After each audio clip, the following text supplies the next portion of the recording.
আজকে যারা আমার ভিডিওটা দেখা শুরু করেছো তোমাদের কাছে একটাই রিকোয়েস্ট করব, অবশ্যই ভিডিওটাকে সম্পূর্ণ দেখো, একটু হলেও উপকার পাবে।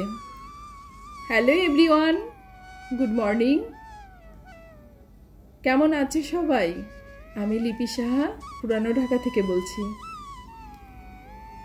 কাছে অথবা দূরে যে যেখান থেকে ভিডিওটা দেখছো তোমাদের সবাইকে অনেক অনেক ওয়েলকাম। তো সকালবেলা আজকে ভিডিওটার নাস্তা দিয়েই শুরু করলাম। তো নাস্তাটা বানিয়ে আমি, আমার শাশুড়িমা আর স্বপ্নিল আমরা তিনজনেই আর কি খাওয়া দাওয়া করে নিয়েছি। তো নাস্তাটা খাওয়ার পরে ভাবলাম যে থালা বাসনগুলো বের হয়েছে, তো একবারে ধুয়ে তারপর রান্নাঘরটাকে পরিষ্কার করে তারপর অন্যান্য কাজগুলোকে করে নিব।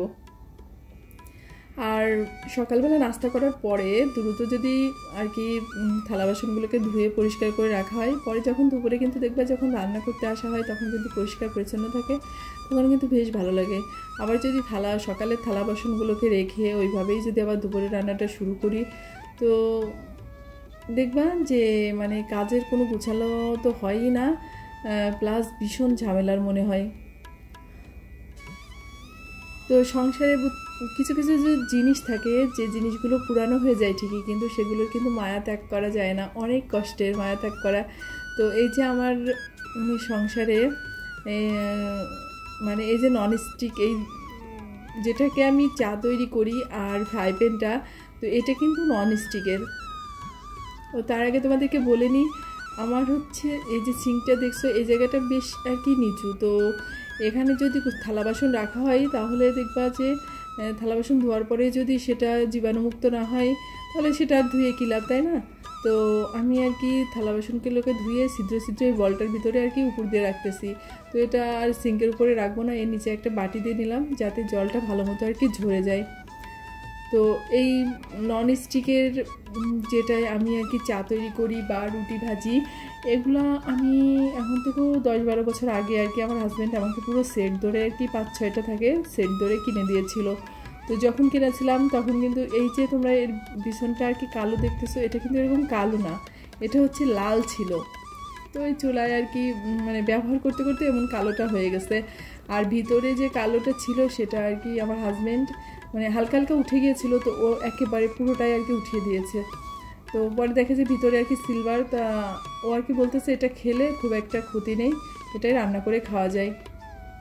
তো এগুলোই যেহেতু আমার মানে রান্না করা অভ্যাস আর অনেক দিন ধরে করতেছি, তো মানে আমার কাছে ভালোই লাগে, আর কাজগুলো তো চলতেছে ঠিকঠাক মতো, তাই না? তো এই কারণে আর কি জিনিসগুলো আর কি ফেলতে ইচ্ছা করে না, বাদ দিতেও ইচ্ছা করে না। আর একটু ঘষে মেজে পরিষ্কার করে রাখলেই দেখবা যে সংসারের জিনিসগুলো কিন্তু অনেক ঝকঝকে থাকে, আর মানে ওগুলাকে মানে ফেলতেও ইচ্ছা করে না। তো যাই হোক আমি আর কি এগুলোকে ভালো করে পরিষ্কার করে নিচ্ছি। আর যখন এই হ্যান্ডেলগুলো একটু লুজ হয়ে যায় তখন যদি একটু মানে ওই যেগুলো আর কি টেস্টার জাতীয় বা যেগুলো আর কি নাট বল্টু টাইট করে সেই জিনিসগুলো দিয়ে এটাকে আবার টাইট করে নেওয়া যায়, মানে আটকে নেওয়া যায়। আর এটা আমার হাত ছেলের কাছে দিলে ও নিজেও করে দেয়। তো যখন আমার একটু লুজ মনে হয় হ্যান্ডেলগুলো তখন আমি একটু টাইট দিয়ে নিই, তো আবার ঠিক হয়ে যায়।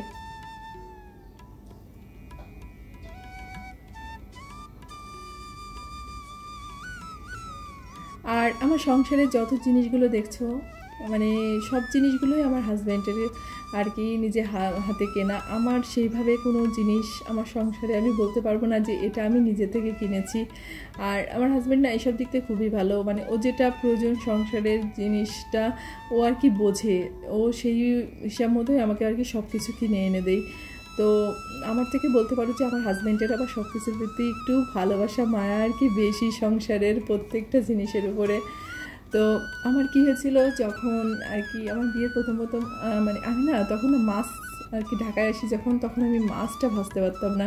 কী হতো যে কড়াইতেই মাছ ভাজতে যাই তো মাছগুলো ভেঙে যেত, না হলে মানে নষ্ট হয়ে যেত আর কি। তো তখন থেকে আমার হাজব্যান্ড আর কি আমাকে ননস্টিকের আর কি কড়াই কিনে এনে দিয়েছিল, যে মানে যে মাছ ভাজার জন্য, যে ননস্টিকের এটা ব্যবহার করলে তখন আর মানে এগুলো কিন্তু ভাঙে না, খুব সুন্দর তেল তেল করে উঠে যায়। এখন আমরা সবাই জানি, কিন্তু আর বেশ কয়েক বছর আগে তখন কিন্তু আমরা সেইভাবে কেউ জানতাম না। তো তো তখন থেকে আমি ননস্টিকের আর কি সব কিছু ব্যবহার করি।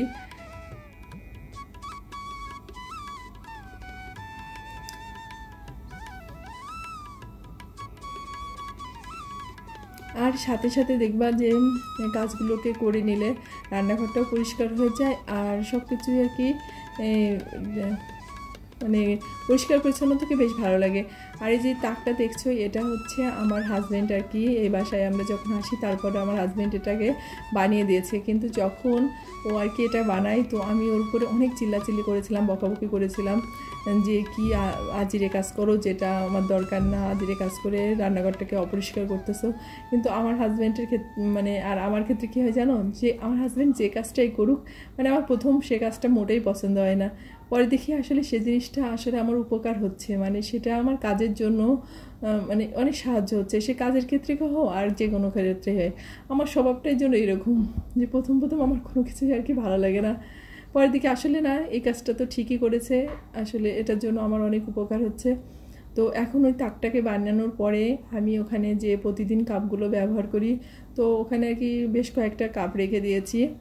আর আমাদের তো বোঝোই হিন্দুদের ভিতরে আমিষ নিরামিষের ব্যাপারটা আছে, তো যেগুলো আর কি শকরার ভিতরে হলুদ লবণ তেল আর কি ব্যবহার করি, তো এই জিনিসগুলো আমি ওখানেই রেখে দিয়েছি।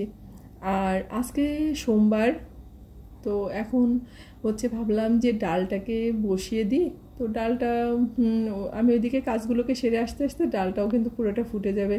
তো ডালগুলোকে আর কি ভালো করে ধুয়ে আমি আজকে একটু অন্যরকমভাবে ডালটাকে রান্না করব, যেটা আমি দেখেছি গ্রামে আমার মা বড়মা সবাই রান্না করতে, এখনও দেখি সবাই এইভাবেই ডালটাকে রান্না করে।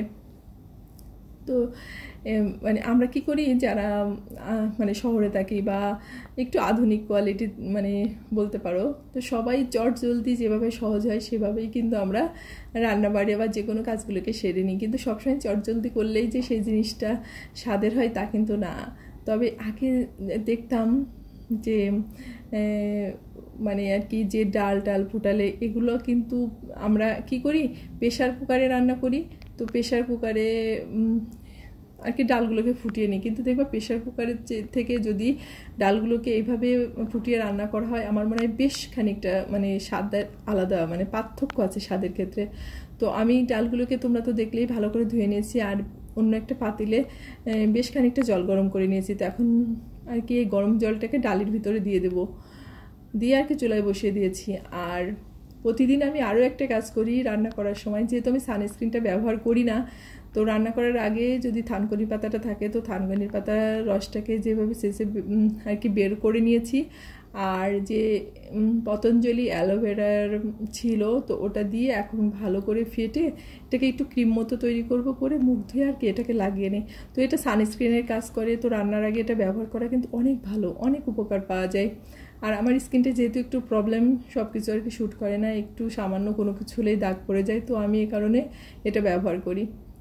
আর এই যে ডালটা বসিয়ে রেখে গিয়েছিলাম চুলায়, তো ডালটায় যে মানে ফুটে উঠেছে প্রায়, তো যখন ডালটা ফুটে উঠবে উপরে দেখবে আর আমি সাদা সাদা ফেনা মতো ওঠে, তো এটাকে ফেলে দিব। সে মটরের ডাল হোক মসুরির ডাল হোক আর যে কোনো ডাল মানে যে কোনো ধরনেরই ডাল হোক না কেন, তো এটাকে ফেলে এখন এর ভিতরে বেশ খানিকটা লবণ আর কাঁচামরিচ দিয়ে তারপরে ডালের উপরে আর কি একটা পাতিলে জল ভরে আর কি বসে রাখবো। তোমরা দেখো, দেখলেই বুঝতে পারবে। তো এই কাঁচামরিচগুলো যে এইভাবে ফ্রিজে বেছে রেখে দিয়েছিলাম, তো এখন বেশ কিছুটা শুকায় গেছে, পিছনের দিকটা এইরকম কালো কালো হয়ে গেছে, তো এটাকে ফেলে দিয়ে আর কি কাঁচামরিচটা এর ভিতরে দিয়ে দেব। আর এইভাবে ডালটা ফুটিয়ে রাখলে কি হয়, যাদের আর কি বলতে পারো আমাদের মতো লাইনের গ্যাস আছে তো তাদের ক্ষেত্রে আর কি সুবিধা, যে অনেকক্ষণ ধরে বসিয়ে রাখলাম কোনো ব্যাপার না। আর যারা সিলিন্ডার ব্যবহার করো তাদের ক্ষেত্রে একটু প্রবলেম, যে এতক্ষণ ধরে আর কি ডালটাকে বসিয়ে রাখা আসলে ঠিক না, তাতে অনেক বেশি গ্যাস লাগে। তো তাদের ক্ষেত্রে বলবো যে তোমরা প্রেশার কুকারেই ডালটাকে ফুটিয়ে নাও, তাহলে অনেক বেশি সাশ্রয় হবে। আর আমাদের যেহেতু লাইনের গ্যাস, তো আমি এইভাবেই আর কি অনেকক্ষণ ধরে আর কি বসিয়ে রেখে ডালটা ওইদিকে ফুটে গেছে। এখন যে মটরের ডালটা লাউ দিয়ে রান্না করব, তো এখন হচ্ছে লাউটাকে কেটে নিচ্ছি।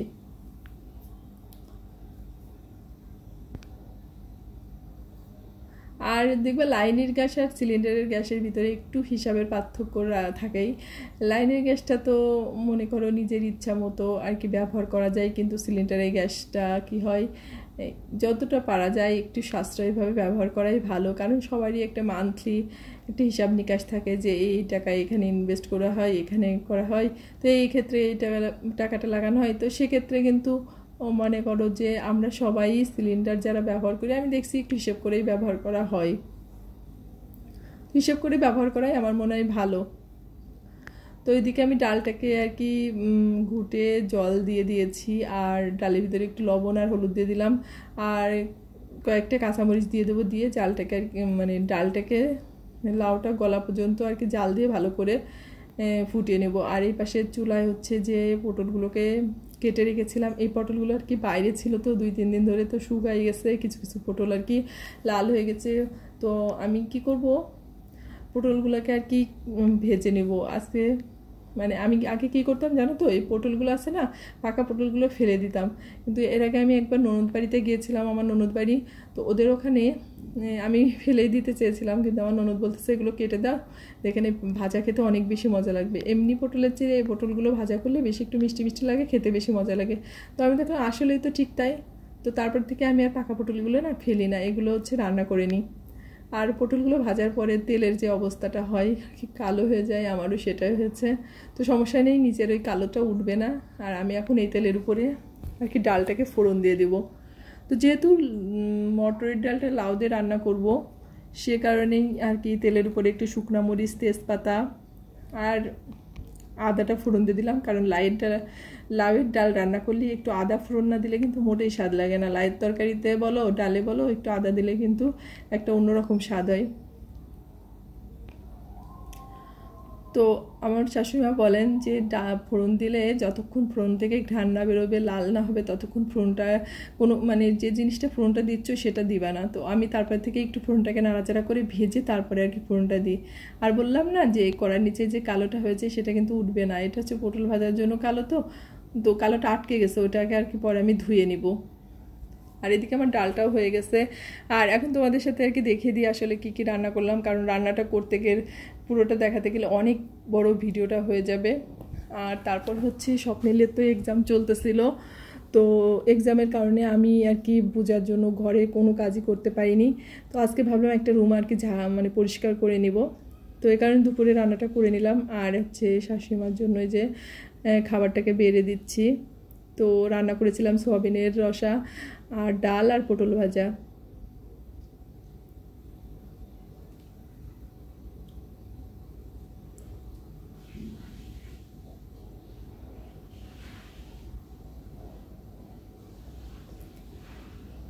তো আসলে বেশ খানিকটা দেরি হয়ে গেছে, প্রায় 2:30-3টা মতো বেজে গেছে। আর এখন হচ্ছে আমি আর কি রুমটাকে পরিষ্কার করে নেব, কারণ এইভাবে যদি একটু কাজের ফাঁকে ফাঁকে এই বাড়তি কাজগুলো না করি তাহলে দেখা যায় পূজা তো চলে আসছে, পরে আর রুমগুলোকে ভালো করে মানে ঝেড়ে নেওয়াই আর কি হবে না। তো আর কি আমি রুমগুলোকে ঝাড়ার আগে রুম থেকে সব মানে বিছনা টিছনা যা ছিল সব কিছু বের করে দিয়েছি রোদ্রে। তো এই যে রোদ্রে দিয়ে দিয়েছি আর কি, বেশ খানিকটা আর কি রোদ পাচ্ছে। আর এদিকে রুমগুলোকে ঝেড়ে নিব।